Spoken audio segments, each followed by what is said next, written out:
The Larry Sanders Show never had a huge audience, but it shaped TV comedy as we know it. It earned 56 Emmy nominations, critics call it one of the best comedies of all time, and it influenced countless shows, even inspiring Ricky Gervais to create The Office. It masterfully blurred the lines between fiction and reality, and as the show went on, that became kind of a problem. For all of the on-screen drama, there was even worse going on behind the scenes. We're talking about a scorned lover, a $100 million lawsuit, wiretapping, and a final season that left the show's creator, Garry Shandling, exhausted and rethinking his career and life. This is the rise, the drama, and the crazy legacy of The Larry Sanders Show. Now, before we start, give this video a like if you watched Larry Sanders back in the day and subscribe for more retro TV deep dives. Okay, let's go all the way back to the mid-80s. Johnny Carson's Tonight Show was a comedy institution. He was the kingmaker. And a comedian named Garry Shandling was on track to become the next big thing in late night. He was a prominent stand-up comic, a path he'd chosen in the late 70s after a brutal car accident made him realize he no longer wanted to write formulaic sitcoms. His anxious, self-deprecating persona was a hit with crowds, and in 1981, he got booked for a spot on The Tonight Show where he absolutely killed. He became one of the show's favorite guests and ultimately one of Carson's most trusted guest hosts, to the point where he, along with David Letterman and Jay Leno, was strongly considered as a possible heir to Carson's throne. But in 1987, he walked away from guest hosting, giving Jay Leno a clear path to Tonight Show glory, but more importantly for Shandling, it gave him the time to focus on his own project, It's Garry Shandling Show. This was a self-aware meta sitcom where he played a version of himself who was fully conscious of being a TV character, breaking the fourth wall and interacting with the audience. After its 4-season run ended in 1990, he decided to go back to late night, but not in the traditional sense. According to Judd Apatow, who would work closely with Shandling in the years to come, he didn't want to be a real talk show host. Instead, he wanted to comment about the world of talk shows, the people who work there, and what we all have in common. And with that, The Larry Sanders Show was born. The show revolved around Larry Sanders, played by Shandling, as the host of a fictional late-night talk show. His producer Artie, played by Rip Torn, was a gruff, fiercely loyal former network veteran who had seen it all and knew how to play the Hollywood game. His sidekick, Hank Kingsley, played by Jeffrey Tambor, was a pompous but super insecure announcer whose catchphrase, "Hey now," was inspired by Ed McMahon's "Hi-yo." The idea, as Apatow said, was to shed light on the backstage drama of a late-night show, the producer relationships, the network anxiety, and the gap between the man on camera and the man backstage. Now, another key figure in the show's creation was Brad Grey, Shandling's longtime manager and friend, and also one of the most powerful men in Hollywood. The two had met back in 1979, introduced by a young comedian named Bob Saget at the Westwood Comedy Store. Grey came on as executive producer of Larry Sanders, which meant he was both managing Shandling's career and producing the show Shandling had created. Stick around to find out how that played out. No flipping. The show premiered on August 15, 1992 on HBO, a cable network that in 1992 was still known primarily for boxing and movies. And right away, this show was clearly different. It was shot in 2 formats, videotape for the talk show segments and handheld cameras for the backstage scenes, shot documentary style.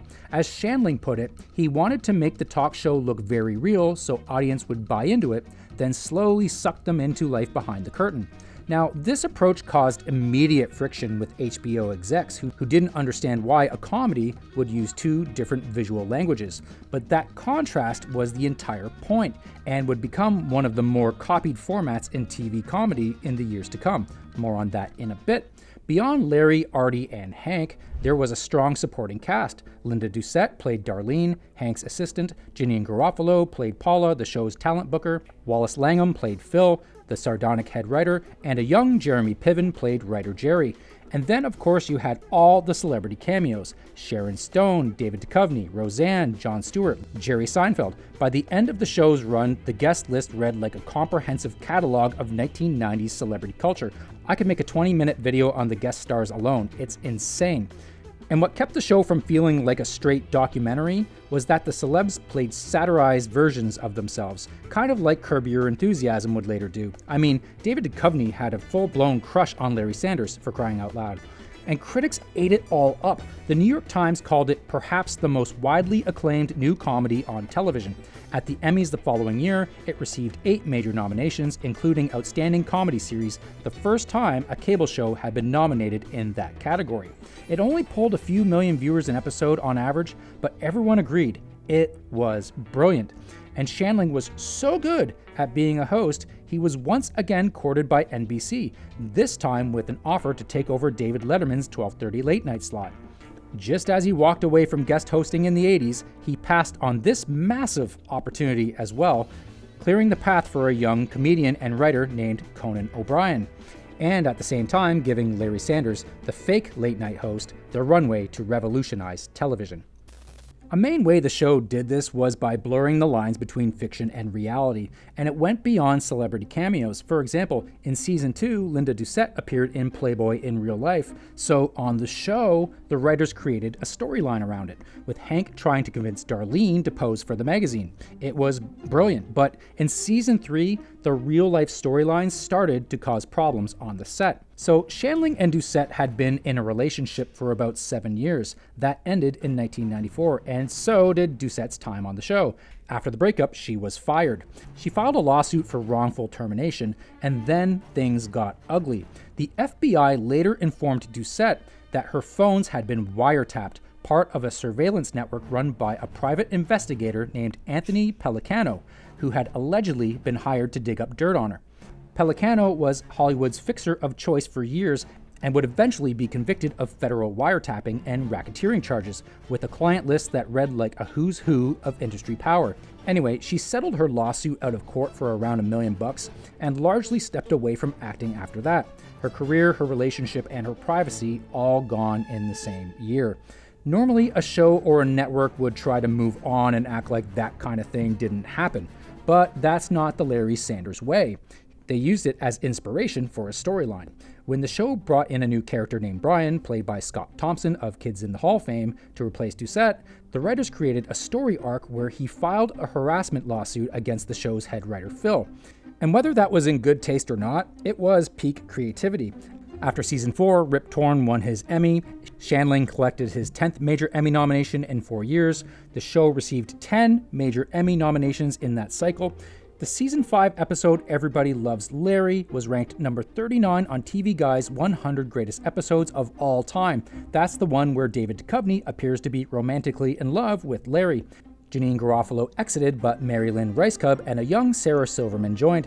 The show was firing on all cylinders and seemed to have a ton of life left in it. And this is where the wheels fell off. In season 6, the writing staff had turned over significantly. Judd Apatow was one of the only holdovers and had to help rebuild the entire writing team in order to close out the series. So why were the writers leaving? Well, a few reasons. First, according to many accounts, Shandling was tough to work for. He was a perfectionist, chronically dissatisfied, and had a habit of taking scripts and rewriting them. Not out of ego exactly, but because he genuinely believed he was the only one who fully understood what the show was. The most painful exit came well before season 6, when Paul Simms left to create News Radio, a show built on the comedy instincts Simms had developed in Shandling's writer's room, benefiting everyone except Shandling. And that example is important because News Radio was executive produced by, guess who, Brad Gray, Shandling's manager. And as more writers left, Shandling accused Gray of poaching. And in January 1998, he sued Gray for $100 million. The suit alleged that Gray had used his dual role as personal manager and executive producer to triple dip, taking fees as an executive producer of The Larry Sanders Show, management commissions on the money Shandling earned from the show, and production fees for his company, Brillstein Gray, all while poaching Shandling's top writers for productions Shandling got no piece of.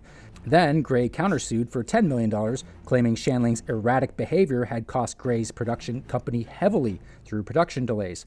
And this is where the lines between truth and reality once again got blurred. All the stories about Garry Shandling being crazy or tough to work with, according to Judd Apatow, That was all made up to destroy Garry's credibility before the trial. They eventually settled, but all of this took its toll on Shandling. He didn't see any of this coming. Despite shining a light on the inner workings of showbiz on his show, he was somewhat naive about the brutality of it. Between the weight of his manager's betrayal and having to shoulder almost all the creative weight of the show himself, he was gassed. As Rip Torn said in 1998, it left him standing alone. The show got better, but it took a big toll on him physically and emotionally. The series finale, Flip, aired May 31st, 1998. Jerry Seinfeld, Jim Carrey, Warren Beatty, Sean Penn, Tim Allen, Ellen DeGeneres, and Carol Burnett all made appearances. It ends with Larry Sanders reversing his classic tagline, "No flipping," by telling the audience, "You may now flip." It was watched by 2.5 million viewers. By comparison, the Seinfeld finale, which had aired 16 days earlier, was watched by 76.3 million. It was truly a hidden gem, and it would go on to influence the next generation of TV comedy. First, the cast went on to have great careers. Jeffrey Tambor went on to play George Bluth Sr. in Arrested Development and won back-to-back Emmy Awards for Amazon's Transparent. Rip Torn starred in Men in Black and guest starred on 30 Rock, a show inspired by Larry Sanders. As Don Geist, the network head, he received an Emmy nomination for it. He died in 2019 from Alzheimer's disease at the age of 88. Wallace Langham had a 12-year run in the CSI franchise. Jeremy Piven went on to Entourage and played Ari Gold, Hollywood's most cartoonishly egotistical agent, for 8 seasons. And I'll always have a soft spot for him as Dean Pritchard in Old School.